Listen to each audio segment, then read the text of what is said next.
Castro. Él es el reflector de la palabra del Señor en esta mañana, así que el Señor Jesucristo nos siga bendiciendo. Dios les bendiga a todos. Saludo cordial en el nombre de Jesús. Quiero saludar a la iglesia acá en San Calixto, a los hermanos, a todos los amigos, los que están escuchándonos a través de la emisora, a través de la red social. Un cordial saludo en el nombre de Jesús. Invitar a los hermanos de San Calixto para que sigamos orando por todo lo que está sucediendo y pues tratar de tener un poquito de paciencia, no desmayar, porque a veces nuestra fe pues también puede estar siendo probada, y en estos momentos tan difíciles es cuando mostramos a Dios y mostramos al mundo qué es lo que nosotros tenemos, cómo vamos a manejar esto. De hecho pues Dios ha permitido que los templos se cierren por alguna razón, pero nuestra boca todavía sigue funcionando, y la boca no es solamente para comer, también es para predicar la palabra del Señor. Quiero saludar en el nombre de Jesús al hermano William allá en Las Mercedes, su familia, al hermano Diego, al hermano Gildardo, un cordial saludo a todos los hermanos aquí de San Calixto, que en San Pedro, el hermano Lorenzo, el hermano Ever Quintero, su esposa, su familia. Un saludo cordial en el nombre del Señor. Son como los que están más lejanitos, pero confiamos en el Señor pues que también estén allá haciendo el altar familiar, pues este culto se le hace al Señor las 24 horas. Quiero hablar un poquito para poder saber por qué debemos estar orando y velando. Tenemos que saber a qué nos estamos enfrentando. Nosotros tenemos un cuerpo todavía en esta tierra. Nuestro modelo a seguir es el Señor Jesucristo, y no solamente por ser Dios.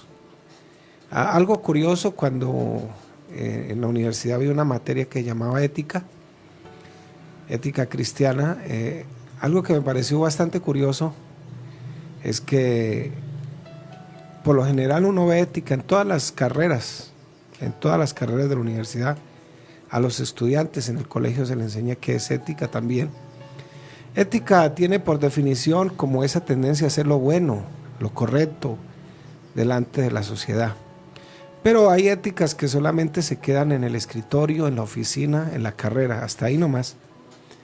Y esos modelos éticos tienen mucha gente, muchos filósofos, los estoicos, los epicúreos, Platón, Sócrates. Todos esos son modelos éticos. Cada quien planteó un modelo ético. Y pues no hay un estándar.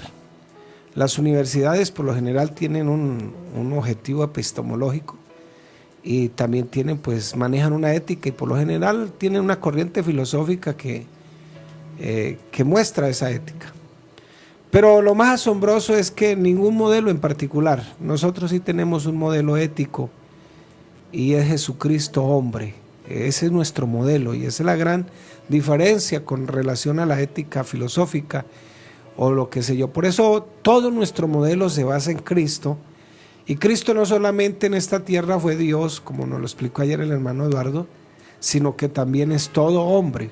Entonces nosotros no tenemos que perder, porque lo seguimos a Él como Dios, porque Él es el que sacó al pueblo de Israel del Antiguo Testamento, allá de la esclavitud de Egipto, pero también es nuestro modelo como ser humano.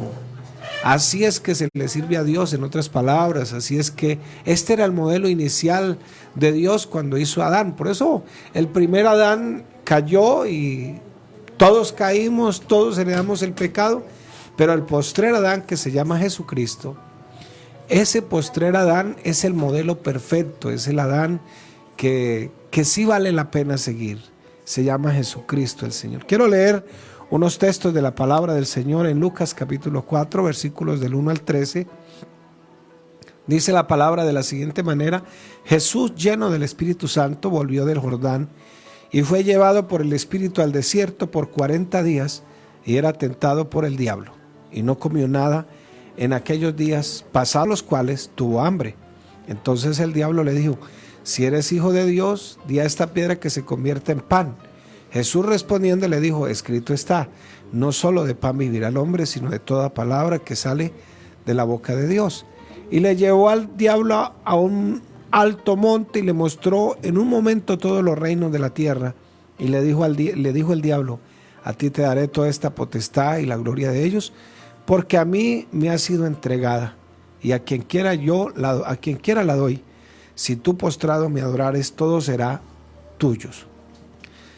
Respondiendo Jesús le dijo: vete de mí, Satanás, porque escrito está: al Señor tu Dios adorarás, y a él solo servirás. Y le llevó, ojo, mire primero dónde lo llevó, ahora a dónde lo vuelve a llevar. Y le llevó a Jerusalén y le puso sobre un pináculo del templo. Y le dijo: si eres hijo de Dios, échate de aquí abajo, porque escrito está: a sus ángeles mandará cerca de ti que te guarden. Y en las manos te sostendrá para que no tropieces con tu pie en piedra. Respondiendo Jesús le dijo: dicho está, no tentarás al Señor tu Dios. Y cuando el diablo hubo acabado toda tentación, se apartó de él por un tiempo. Amén. Se apartó de él por un tiempo. 2 lugares diferentes lo llevó Satanás. Entonces, el Señor acababa de ser bautizado en el río Jordán por su primo Juan el Bautista. Y empieza a florecer el ministerio del Señor aquí en la tierra, pero también empieza a declinar el ministerio de Juan Bautista. Ya estaba terminando su ministerio. Él es la voz que clamaba en el desierto, que estaba anunciando la venida del Señor. Y es así que el Señor Jesús es llevado al desierto por 40 días, pero también dice la palabra, y era tentado por el diablo. Ya pasados los 40 días de ayuno, el Señor tuvo hambre. El ayuno no es para hacerle huelga de hambre a Dios. Acuérdese siempre de esto. No es que voy a ayunar para torcerle el brazo al Señor. No, el ayuno es para doblegar mi carne, para poderme acercar de la mejor manera a Dios. Algo que podemos aprender de este pasaje bíblico y de esta tentación es que nosotros podemos ser muy espirituales, y aún a pesar de lo espirituales que seamos, nos van a llegar las tentaciones. Y no por ser espirituales es que no vamos a ser tentados. Fíjese que el Señor estaba ayunando, lleno del Espíritu Santo, y sin embargo, y estaba a solas, ni siquiera estaba con el mundo. Estaba en un desierto orando, buscando la presencia de Dios como hombre. Y no podemos decir que porque me acabo de bautizar, o porque estoy yendo a la iglesia, o que porque leo la Biblia, porque oro y soy tan espiritual, no me van a llegar las tentaciones. Estamos muy equivocados en esa parte. ¿Quién más espiritual que el Señor? ¿Hay alguien más espiritual que Él? Ninguno, creo que ninguno. Sin embargo, el Señor, dice la Biblia, fue tentado. Y podemos aprender que cuando el Señor estaba más consagrado como hombre, el diablo lo tentó. Cuando nos consagramos más al Señor y tomamos decisiones importantes en el Señor, nos vamos también a ver tentados. Cuando tú decides servirle a Dios, cuando tú decides entregarle, ahora sí las cosas van a ser diferentes. Puede ser que te levantes con el pie derecho, quieras servirle a Dios con todas las ganas, con todo el corazón, y por allá a las 2 o 3 horas vas a tener una tentación muy fuerte para ver si es cierto que tú te has comprometido con esas palabras. Y podemos aprender que a pesar de que el Señor estaba muy bien consagrado, el diablo lo tentó. Quizás eres de los que han dicho: este año sí voy a ir a la iglesia, voy a leer la Biblia, voy a realizar los altares familiares, voy a ganar almas para Cristo. Pero también el enemigo está ahí pendiente, porque a él no le va a gustar lo que tú has decidido hacer para la gloria del Señor. Y el pasaje nos muestra que para poder resistir las tentaciones hay que buscar la llenura del Espíritu Santo. Versículo 1, Jesús, lleno del Espíritu Santo, dice la palabra, volvió del Jordán y fue llevado por el Espíritu al desierto. Y aún el Señor en su humanidad necesitó la llenura del Espíritu Santo. Otra cosa que podemos aprender acá de este pasaje bíblico es que el diablo también puede usar las escrituras para podernos hacer caer. Dice el versículo 10, porque escrito está: a sus ángeles mandará cerca de ti que te guarden. Versículo 11, y en las manos te sostendrá para que no tropieces con tu pie en piedra. Al igual que en Génesis 3, el diablo también usó la palabra para sacar fuera de contexto la misma palabra, y le dice a Eva que no crea en Dios. Le dice el diablo: el diablo le dice que, o el diablo está más bien ahí pendiente para que usted y yo dudemos de la palabra del Señor. Y también podemos aprender que el arma que el Señor usó aquí, en este ayuno y en este ataque del enemigo, fue la misma palabra del Señor. Si aprendemos de la palabra, si no aprendemos, de la palabra, nunca aprenderemos a defendernos. Seremos, en otras palabras, anoréxicos espirituales. Y el diablo pues nos irá a derribar rápido. Y el Señor Jesús le responde de la manera correcta con la palabra de Dios. Y entonces existirán ocasiones en que a veces nosotros querramos usar la palabra a nuestra conveniencia, a nuestra manera. Cualquier cosa, estamos citando un versículo, pero lo sacamos de contexto a veces. Usemos la palabra de Dios para contrarrestar las tentaciones. Y todo el problema radica no en la tentación en sí misma, sino cuando caemos en la tentación. El Señor fue tentado, pero no cayó en la tentación. Todos los seres humanos tenemos la tendencia a ser tentados, aún más los cristianos, porque hemos intentado aborrecer el pecado, sacar el pecado de nuestra vida. Y la Biblia enseña, ojo con lo que le voy a decir, la Biblia nos enseña que el Señor fue tentado en todo. Como Dios no fue tentado, porque Dios ¿en qué puede ser tentado? Fue tentado como hombre. El versículo 13 dice, y cuando el diablo hubo acabado, mire la frase que usa el versículo, toda tentación, toda, se apartó de él por un tiempo. Y primero, una de las tentaciones que podemos tener es a través de nuestra carne. Vamos a mirar el versículo 3, dice, entonces el diablo le dijo, si eres hijo de Dios, di a esta piedra que se convierta en pan. El Señor estaba en un ayuno de 40 días y 40 noches y seguramente tenía ya hambre. No había aguantado sed, porque cuando estos ayunos son prolongados, lo recomendable es que la persona consuma los 2 litros de agua diarios.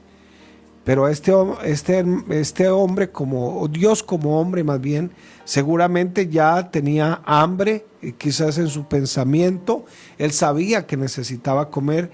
Y es así como el tentador viene y quiere hacerlo tropezar y quería que no terminara más bien su objetivo.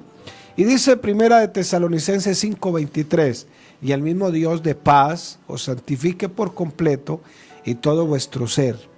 Ojo, todo vuestro ser, espíritu, alma y cuerpo sea guardado irreprensible para la venida de nuestro Señor Jesucristo. Aquí el Señor estaba siendo tentado en su cuerpo. Dios quiere que todo nuestro ser sea guardado. Espíritu, la palabra espíritu, nótese que está con E minúscula, se refiere a la parte espiritual que usted maneja, que nosotros manejamos nuestra comunión con Dios. El alma tiene que ver con la parte emocional del ser humano. El cuerpo pues es el cascarón que envuelve todo, es esto, pero este cuerpo también tiene unos gustos, unas tendencias. Y mientras que el Señor viene, el Señor quiere que nos guardemos íntegramente en espíritu, alma y cuerpo. Esos deseos carnales nos pueden hacer caer. La Biblia lo llama el viejo hombre. El apóstol Pablo, usando el libro de Romanos, hace la comparación de que cuando una persona cometía un homicidio en Roma, le amarraban el muerto encima hasta que se podría con la misma persona. El apóstol Pablo le llama a eso el viejo hombre. A veces el peor enemigo de nosotros somos nosotros mismos, no es ni su vecino. A veces nosotros somos muy tendenciosos a echarle la culpa a todo el mundo. No voy al culto porque el hermano, no voy a esto porque el hermano, aquí el hermano para aquí, el hermano para allá. Y aquí en esta tentación que estaba teniendo el Señor, pues lo primero estaba siendo tentado en su cuerpo. Y es que comer no es que sea pecado, comer de más sí es pecado. La vida sexual dentro del matrimonio no es pecado, pero el sexo ilícito sí es pecado.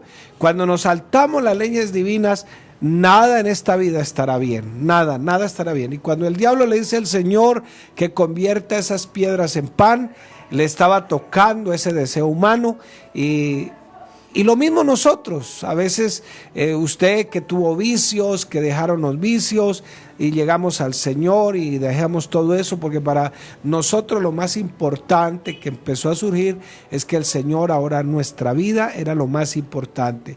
Y puede también ser tentado a tomar, a fumar, a caer en esos hábitos que usted tenía antes, los malos deseos, los malos amigos también nos pueden llevar a la perdición. Y siempre hay un deseo en el hombre de satisfacer los deseos carnales. Siempre seremos tentados con lo que más nos guste. Pero el Señor respondió con la palabra. Jesús respondiendo le dice el versículo 4, dijo: escrito está, no solo de pan vivirá el hombre, sino de toda palabra de Dios. El Salmo 100, y estaba citando el Salmo 119, versículo 9, no, perdón. Dice el Salmo 119, versículo 9, ¿con qué limpiará el joven su camino?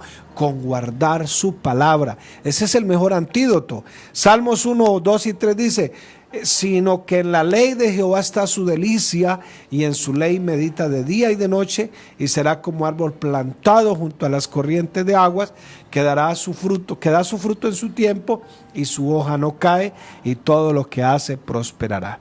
Debemos pedir constantemente al Señor que nos ayude en esta carne que quiere caer por sus deseos, que tiene apetitos sexuales, que tiene avaricia, que tiene codicia, que tiene envidia, que nos ayude con ese dominio propio que ya Dios lo instaló en nuestra vida y que ya está en nosotros. Mateo 5:3 dice: bienaventurados los pobres en espíritu, porque de ellos es el reino de los cielos. Esa persona que se declara en bancarrota espiritual, que está constantemente pensando que necesita la ayuda del Señor. Segundo, estaremos tentados a romper las leyes emocionales. En este caso sería el alma. El versículo 5 dice: le llevó el diablo a un monte y le mostró en un monte todos los reinos de la tierra. Ahí todavía no lo llevaba al templo. Y le dijo el diablo: a ti te daré toda esta potestad y la gloria de ellos, porque a mí me ha sido entregada y a quien quiera yo la doy. Dentro de nosotros mismos llevamos ese apetito del ego, de la fama, por el reconocimiento, por ser distinguidos. Y cuando nosotros no sabemos cómo manejar el autoestima, que tanto nos han enseñado los psicólogos, entonces pensamos que la autoestima es por los halagos. Entonces, como la mujer tiene la tendencia que la autoestima de ella, según ella, no es la autoestima que enseña la Biblia, es por las palabras que le digan, por los reconocimientos, que si es bonita, que esto, ponerla aquí, allá. Entonces, si no lo hay, entonces su autoestima baja. Pero resulta que Dios nos hizo a nosotros, no el ser humano. El hombre, el varón, su autoestima se maneja por los logros, por el reconocimiento, por las mujeres que enamore, todo, etcétera, etcétera, que nos halaguen, que nos aplaudan. Y tenemos esa tendencia a ser tentados en la parte emocional, y eso es lo que el Señor dice que hay que guardarnos irreprensiblemente. El reconocimiento en este caso no es para nosotros. Queremos siempre que nos vean exitosos, que nos halaguen, que nos aplaudan, y es que pues no está mal que nos levanten la moral, pero todos los halagos, el reconocimiento. El mismo salmista dijo: no a mí sino a tu nombre sea la gloria. El versículo 8 dice: respondiendo Jesús le dijo: vete de mí, Satanás, porque escrito está: al Señor tu Dios adorarás y a Él solo servirás. Estas leyes emocionales tienen que ver con el ego, la egolatría, incluso el deseo de poder, de la gloria, de estar sobre los demás. Dice Romanos 12:3, hablando del apóstol Pablo a la iglesia: digo pues por la gracia que me es dada a cada cual que está entre vosotros, que no tenga más alto concepto de sí del que debe tener. O sea, no se crea el el de pronto que el niño emperador, que todo el mundo tiene que rendirle pleitesía. De pronto usted tiene un ego muy alto, pero tampoco se crea la cucaracha de ferretería. O sea, es algo equilibrado, que nadie tenga más alto concepto de sí del que debe tener, sino que piense de sí con cordura, no con gordura, cordura, conforme a la medida de la fe que Dios repartió a cada uno.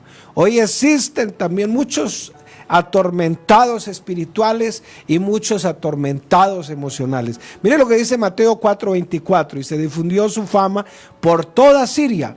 Y mire, le trajeron los que tenían dolencias y los afligidos por diversas enfermedades, y mire, y tormentos, los endemoniados, lunáticos y paralíticos, y los sanó. Esos tormentos, cuando nosotros rompemos las leyes espirituales, confundiendo, por ejemplo, los jóvenes confunden mucho lo que es el amor con el enamoramiento, entonces se adelantan a su época, rompen las leyes emocionales, y los psicólogos le llaman al final del tiempo los traumas, llegan con traumas al matrimonio, no pueden disfrutar su vida sexual, la que Dios muestra en la Biblia, porque tienen traumas, porque tienen una cantidad de cosas. Tercero, también podemos caer en la tentación espiritual. Versículo 9, y le llevó a Jerusalén. Vea, ya ahí lo puso. Primero lo llevó al pináculo donde estaba todo, donde podía recibir idolatría y todo eso como hombre. Pero después lo lleva, dice, y lo llevó a Jerusalén y lo puso sobre el pináculo del templo y le dijo: si eres hijo de Dios, échate de aquí abajo, porque escrito está: a sus ángeles mandará cerca de ti que te guarde. Ahí el diablo le estaba citando el Salmo 91:11, pues a sus ángeles mandará cerca de ti que te guarden en todos sus caminos. Eso dice el Salmo 91:11. Nótese que el diablo está usando la Biblia. El diablo saca al Señor en su humanidad y lo saca primero al desierto y ahora lo pone en el pináculo de Jerusalén. ¿Qué quiere enseñarnos el Señor? El Señor quería que sacara ese orgullo espiritual. Es aquel que piensa que por saber o hacer las cosas mejores en la vida espiritual está por encima de los demás. ¿Es malo ser espiritual? No es malo.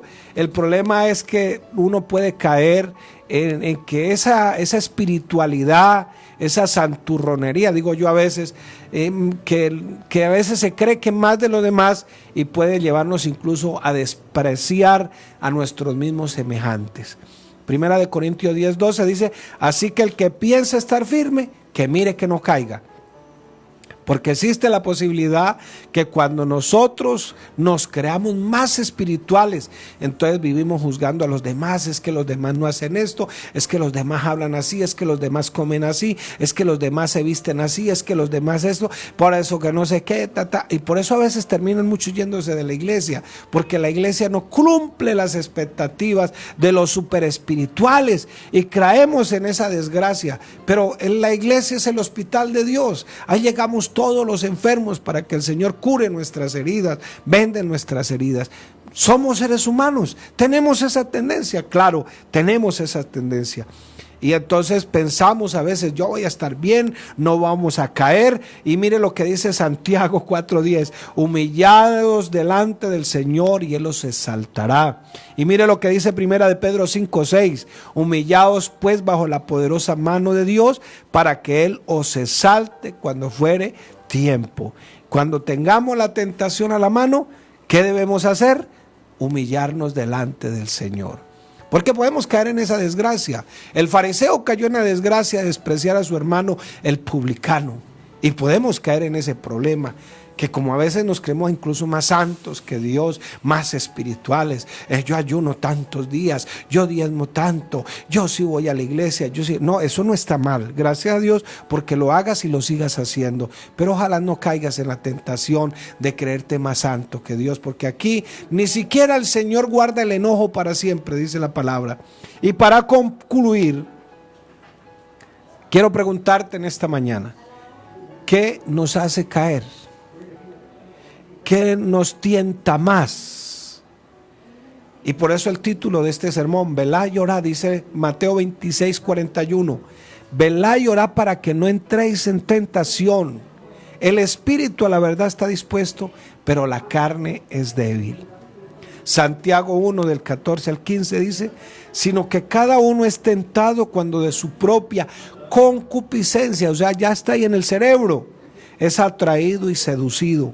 Entonces la concupiscencia, después que ha concebido, da a luz el pecado, y el pecado, siendo consumido, da a luz a la muerte.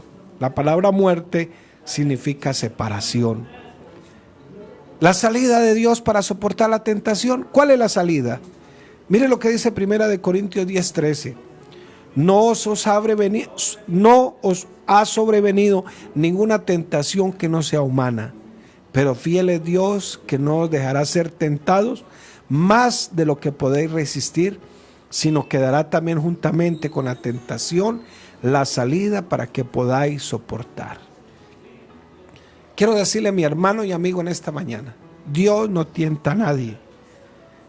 Dios nos prueba para que después de la prueba salgamos mejor. El diablo me tienta para que yo salga peor. Dios no permitirá que la tentación sea más grande de lo que yo pueda resistir. Pero el Señor nos recomienda, hay que humillarnos, hay que velar, hay que orar. No hay que pensar que somos más grandes y más poderosos que los demás, porque podemos correr el peligro de caernos.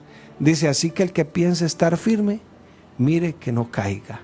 La palabra esa caiga es como cuando usted está limpiando el piso de la casa y de pronto se resbaló. A veces usted no se dio el porrazo de una, sino que se fue poco a poco. ¡Pan!